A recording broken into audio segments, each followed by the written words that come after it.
Hey guys, भाई अगर बॉलीवुड में कोई मर्द का जिगरा रखता है ना तो वो है SRK। If someone has the balls of steels in Bollywood then it's one and only Shahrukh Khan. ये जानते हुए भी कि दुनिया एवेंजर्स की कितनी दीवानी है, फिर भी उस टाइम फ्रेम में अपनी फिल्म को रिलीज करने की मर्दानगी अगर किसी में है तो वो सिर्फ शाहरुख खान में है। मतलब मान गए भाई।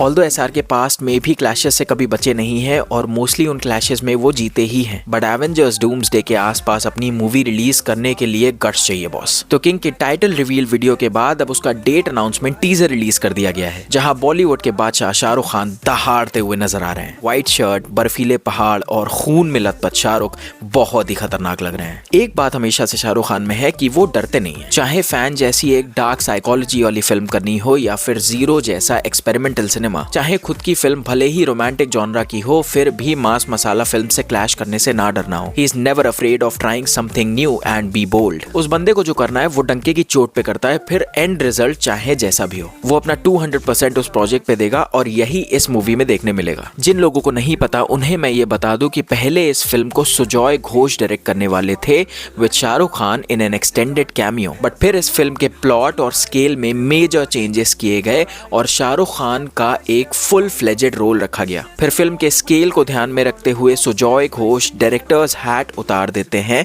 और सिद्धार्थ आनंद को ऑन बोर्ड लाया जाता है। ऑल्दो सुजॉय घोष का नाम राइटर्स में रखा गया है। ओरिजिनली ये फिल्म सुहाना खान का बॉलीवुड में एक ग्रैंड लॉन्च होने वाली थी, पर अब ये फिल्म शाहरुख खान के ऑरा को रीडिफाइन करेगी। तो अब बात करते हैं किंग के मेकर्स का अपनी फिल्म को एवेंजर्स के सामने रिलीज करना एक ब्रेव मूव था या ब्लंडर। देखो, हॉलीवुड की कई फिल्म्स जैसे कि एवतार, एवेंजर्स और भी काफी फेमस फ्रेंचाइज हैं, उनका बहुत क्रेज है पर मोस्टली क्लासेस में। पर अगर आप चाहते हैं कि आपकी फिल्म इंडिया में मोटे पैसे कमाए तो भाई वो फिल्म मासेस को अपील करनी चाहिए। और अगर ये सच नहीं होता तो अल्लू अर्जुन अपनी फिल्म बिहार में इतने बड़े लेवल पे प्रमोट करने नहीं जाते। कैसे KGF, बाहुबली, RRR, पुष्पा इतने सारे पैसे कमा गई सिर्फ और सिर्फ मासेस को अपील करके। मोस्टली सिंगल स्क्रीन्स, छोटे मल्टीप्लेक्सेस, इन सब की वजह से। और शाहरुख यही एम कर रहे हैं। ही नोज वेरी वेल कि वो किस तरह की मूवी बना रहे हैं और उनकी मूवी किस तरह की ऑडियंस को टारगेट करेगी। देखो, हम सब जानते हैं कि शाहरुख की पठान से पहले लगभग हर मूवी टैंक हुई थी। फिर उनको समझ आ गया कि अगर दिलों पे वापस से राज करना है तो ऑडियंस को फिल्म नहीं